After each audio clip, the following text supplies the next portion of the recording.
अस्सलामुअलैकुम, कैसे हैं आप सब। उम्मीद करती हूँ आप सब ठीक होंगे, खैरियत से होंगे। तो यहाँ पर मेरी सुबह का खूबसूरत सा आगाज़ हो चुका है। यहाँ पर मैंने इशाल को सुबह 7 बजे स्कूल भेजने के बाद फ़ौरी तौर पे मशीन लगा ली थी, क्योंकि ये मेरी सर्दियों की रज़ाई है जो बहुत ज़्यादा यूज़ हुई है। तो मैंने बोला आज इसको धो लिया जाए, और हस्बैंड के 2 से 3 कपड़े भी थे, मैंने बोला उनको भी, ड्रेस को भी धो लिया जाए। तो यहाँ पर मैंने इसको पानी निथरने के लिए नीचे टप रख दिया है, ताकि ये दोपहर को 2 से 3 बजे के वक्त में ना ये सूख जाए, सारा पानी निथर जाए, तो मैं इसे उठाकर तय करके रख दूँ। तो इसलिए यहाँ पर मैंने रस्सियों पर इसे डाल दिया है। अब जो है सुबह 10 बजे का वक्त हो चुका था, तो मैंने कहा कि भाई नाश्ता तैयार किया जाए, आटा गूंद लिया जाए, आटा बना लिया जाए, क्योंकि अभी महानूर जो है वो सुबह सोकर उठेगी तो उसे सबसे पहले नाश्ता चाहिए होता है। तो मैंने बोला जल्दी जल्दी से पराठे बना लूँ महानूर के लिए, क्योंकि इशाल जो आती है ना तो उससे 2 बज जाते हैं, दोपहर के 2 से ढाई बजे वो स्कूल से आती है, तो उसका नाश्ता तभी होता है, वो करके जाती है ना सुबह में 7 बजे। तो यहाँ पर चाय का पानी जो है वो उबाल आ चुका है। मेरी आदत है जब चाय का पानी उबाल आ जाता है इसमें मैं चीनी डाल देती हूँ पहले से ही, फिर उसके बाद उसमें पत्ती डालती हूँ, ताकि जो पत्ती डालने के बाद उबलते हुए पानी में पत्ती डालते हैं ना, उसका जो अरोमा निकलता है, उसकी जो चाय बनती है ना, उसका मज़ा ही कुछ अलग सा होता है ना। तो मैं हमेशा ऐसे ही चाय बनाती हूँ। यहाँ पे दूध गर्म हो चुका है और ये चूल्हे का हाल आप सब देख सकते हैं। अभी सुबह हुई है, नाश्ता करने के बाद हम अपनी क्लीनिंग स्टार्ट करेंगे, अपनी रूटीन स्टार्ट करेंगे। जो साफ़ सफाई है घर की वो होगी, चूल्हे धुलेंगे, किचन साफ़ होगा, तो बहुत सारा काम है जो अभी हमें करना है। तो यहाँ पर हमारे पराठों की तैयारी हो रही थी, जल्दी जल्दी से मैंने बोला पराठे तैयार कर लूँ। हस्बैंड यहाँ पर नहीं है, वो पंजाब गए हुए हैं अपने काम के सिलसिले में अपने सेट के साथ। तो यहाँ पर हमारे जो है 3 ही पराठे बनते हैं, एक इशाल का, एक महानूर का और एक मेरा। तो मैं सिर्फ आधी रोटी ही खाती हूँ, मुझसे पूरी रोटी नहीं खाई जाती है, तो इसलिए मैं अपना छोटा सा चुन्ना मुन्ना सा पराठा बनाती हूँ। तो यहाँ पर ये मैं महानूर इशाल के लिए बड़े पराठे इनके तैयार कर रही थी, क्योंकि उन्हें अभी ज़रूरत है, ये अच्छा खाएँ अच्छा पिएँ। तो इस वजह से मैं यहाँ पर इनके लिए मोड़ वाले पराठे बनाती हूँ, जो कि मेरी शुरू से आदत है। अच्छा जी, तो मेरी कुछ बहनों ने कमेंट किया हुआ है मुझे कि आप अपने हस्बैंड की सैलरी बता दें, आप अपने हस्बैंड की पे बता दें कि वो कितना कमाते हैं, क्या मंथली उनकी सैलरी है। तो मेरी प्यारी बहनों, मेरे हस्बैंड की जो सैलरी है वो 40,000 रुपये है। अल्हम्दुलिल्लाह अल्हम्दुलिल्लाह मैं पूरी कोशिश करती हूँ कि उस 40,000 रुपये में मैं महीने को बहुत अच्छे से मैनेज कर लूँ। अपना जो बजट है उसी पैसों के अंदर मैं अपना बजट को बना के रखूँ। लेकिन आप सबको पता है कि बहुत ज़्यादा महंगाई का दौर है, तो बहुत मुश्किल हो जाता है। वो इसीलिए फिर पंजाब अपने सेट के साथ जाया करते हैं। जैसे कि मैंने अपने पिछले व्लॉग में ही बताया था कि उनको एक दिन की जो है ना उसकी मज़दूरी मिलती है 1000 रुपये। अगर वो 5 दिन गुजार के आते हैं तो उनको 5000 मिल जाते हैं। तो हमारे जो 40,000 है वो 45,000 में तब्दील हो जाते हैं, तो जिससे हमारे घर में कुछ आसानियाँ पैदा हो जाती हैं। तो हमें जो ज़रूरत के काम होते हैं हम उसमें से निपटा लेते हैं। अब जैसे आप सबको भी पता है कि अभी छोटी ईद गई है और बड़ी ईद आने वाली है। तो छोटी ईद से पहले हमारा रमज़ान शरीफ होता है, फिर ईद आती है, तो उसमें हमारे कितने खर्चे हो जाते हैं। अब उसमें एक कमाने वाला हो और इतने सारे बंदे खाने वाले हों, उनकी शॉपिंगें हों, उनके अखराजात हों, तो फिर करना बहुत मुश्किल हो जाता है। लेकिन मैं हर हाल में अपने रब का शुक्र अदा करती रहती हूँ कि मेरा रब जो है वो वक्त पे पूरा कर देता है। तो ये चैनल खोलने का जो मकसद है मेरा वो यही है कि मैं अपने हस्बैंड को सपोर्ट कर सकूं, मैं अपने हस्बैंड का हाथ बटा सकूं, मैं अपने बच्चों की कुछ ख्वाहिशात हैं जो अधूरी हैं तो उनको पूरा कर सकूं, आने वाला फ्यूचर जो है वो उनका सेट कर सकूं। तो बहुत सारी जो मसले मसाइल होते हैं ना एक फ़ैमिली के अंदर, तो जो औरत होती है ना उसको पता होता है, जो मर्द होता है कमाने वाला उसे पता होता है कि हमारे घर में क्या मसले मसाइल हैं। तो औरत का काम यही है कि अगर वो घर संभाल रही है तो उसका यही है कि अपने हस्बैंड की भी जो है ना वो थोड़ा थोड़ा साथ देती रहे, और उनके जो मसले मसाइल हैं, उनकी परेशानियाँ हैं, उनमें उनका हाथ बटाती रहे। अगर उनको माली परेशानियां हैं तो उसमें भी उनका हाथ बटाए। तो इसी वजह से मैंने ये चैनल को जो है ना बनाया है, और चैनल के ऊपर अपना काम करती हूँ, ताकि मेरे ये चैनल के ज़रिए ही मैं अपने शौहर का साथ दे सकूँ, अपने बच्चों की विशेष पूरी कर सकूँ, अपने घर के माली हालात जो हैं वो सही कर सकूँ। जिन चीज़ों की मुझे ख्वाहिशात हैं, जो चीज़ मुझे ज़रूरत है जिन चीज़ों की, कि मैं चाहती हूँ कि मेरे घर में ये सब हो, ये हो, वो हो।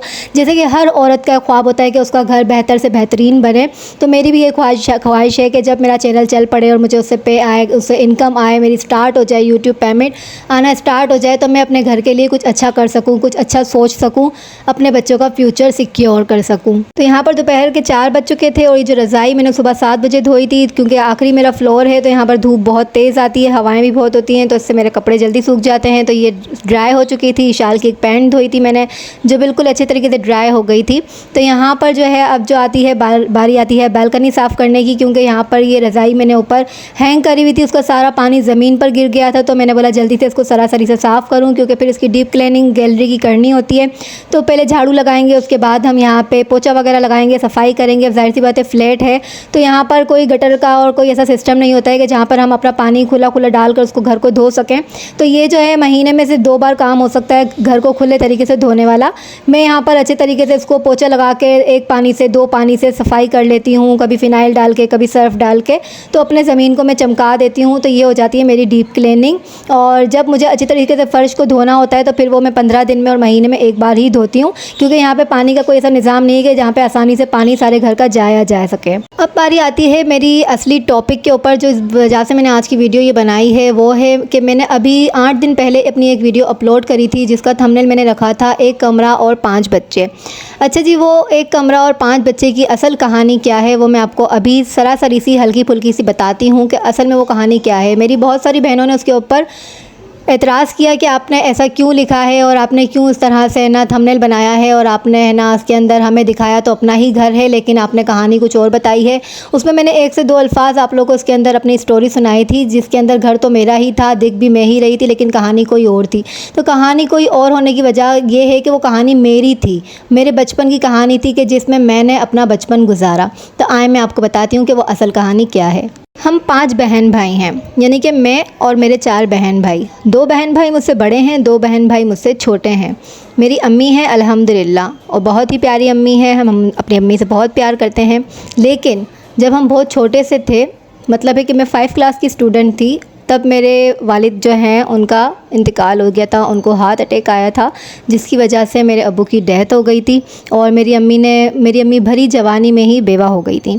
और हम छोटे छोटे से बहन भाई थे। बहुत मुश्किल था उस दौर के अंदर एक साथ 5 बच्चों को पालना, और हमारा कोई बहुत बड़ा घर नहीं था। और हमारी अम्मी ने जो है ना शुरू से ही हम जब मैं पैदा हुई थी ना, तो मेरी अम्मी उस घर के अंदर हमें लेकर आई थी। मतलब वो 1 कमरे का घर है। 1 कमरे का घर मैं आपको बताऊं तो 10 बाई 12 का एक रूम है।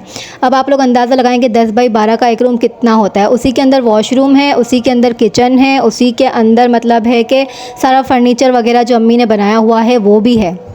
अब वो 1 कमरा था, उसमें हम 5 बहन भाई थे।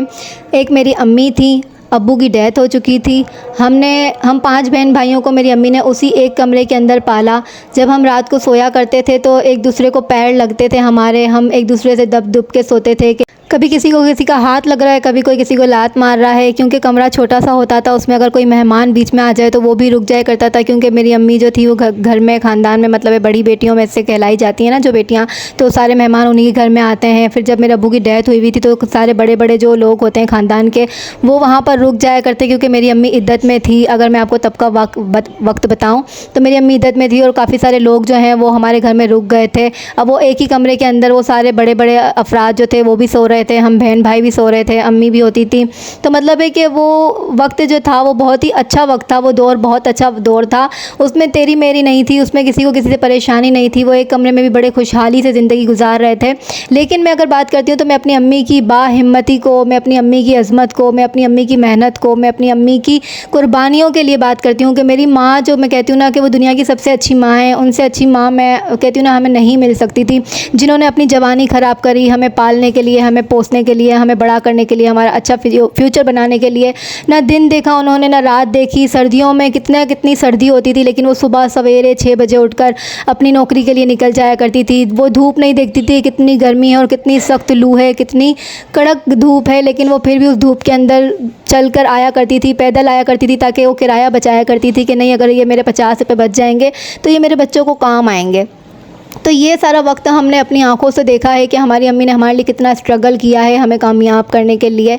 तो उस 1 कमरे की कहानी यूँ ही है कि हमने उस 1 कमरे में अपने अच्छे दिन भी देखे, बुरे दिन भी देखे, हमने फाके भी किए उस घर के अंदर, हमने अच्छा खाया भी, अच्छा पहना भी, और बहुत अच्छे दिन भी देखे और बहुत बुरे दिन भी देखे।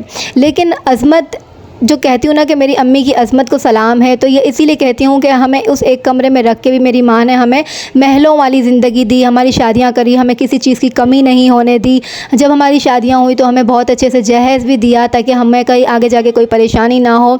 तो ये मेरी अम्मी को मैं कहती हूँ, सारा क्रेडिट मेरी अम्मी को ही देती हूँ कि मेरी अम्मी ने हमारे लिए बहुत सेक्रीफाइस किया है, कि हमारे लिए, हमें परवान चढ़ाने के लिए, हमारी अच्छी लाइफ बनाने के लिए मेरी अम्मी ने बहुत मेहनत की है। और वो आज तक उसी एक कमरे के अंदर रहती हैं, हमें बड़ा कर दिया, हमारी शादियां कर दी, हमारे बच्चे हो गए। आज भी हम उस घर में जाते हैं, हमारे बच्चे हैं, मेरी 2 बेटियां हैं, मेरी सिस्टर की 2 बेटियां हैं और मेरे दूसरे भाई हैं, उनके भी बच्चे हैं।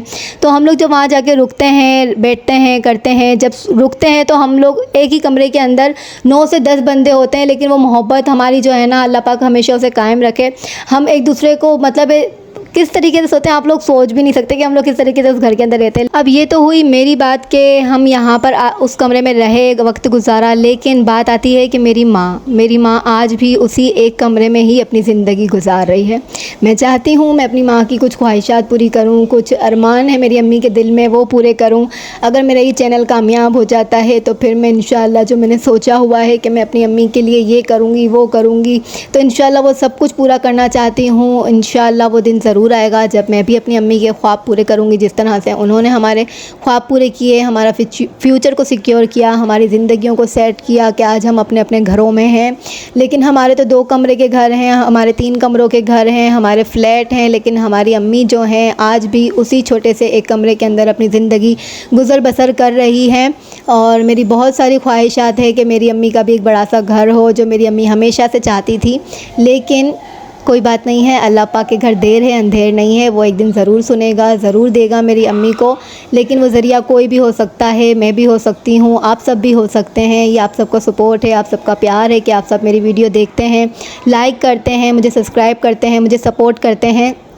अगर आप सबका प्यार इसी तरह से बना रहा, आप सबका सपोर्ट इसी तरह से बना रहा, तो मैं एक दिन अपनी अम्मी के ख्वाब ज़रूर पूरे करूँगी।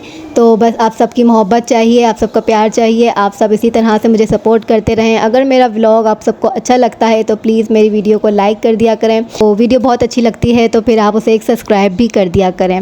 और इसी के साथ मैं चाहती हूँ इजाज़त, मिलते हैं आपसे नेक्स्ट व्लॉग में। और मेरी उन बहनों से दरख्वास्त है कि आप लोग पहले मेरी पूरी ये स्टोरी सुनिएगा, उसके बाद पॉजिटिव कमेंट कीजिएगा। और चलती हूँ, मिलती हूँ आपसे नेक्स्ट व्लॉग में।